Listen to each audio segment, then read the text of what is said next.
Good morning, welcome back to another mini blog. সকাল সকাল মেয়ের ঘুম ভাঙছিল না, তাই বোন মেয়ের মাথা টিপে দিচ্ছিল।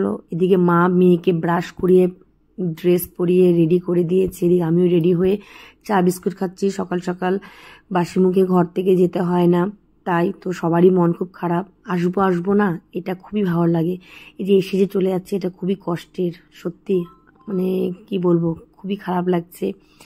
তো কিছু করার নেই, বোন আর মা নিচে ছাড়তে এসছে। এদিকে আমি টোটো থেকে মাকে আর বোনকে হাত দেখাচ্ছি।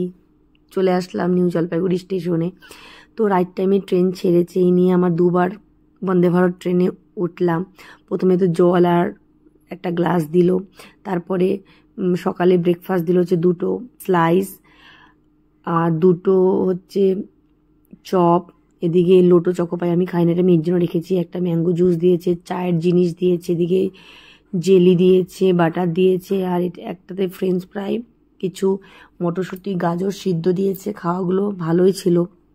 চলে এসেছি গুয়াহাটি স্টেশনে। এখান থেকে আমাদের গাড়ি এসছে আমাদের নিতে। তো গুয়াহাটির থেকে 2.5 ঘন্টা লাগে লামডিং।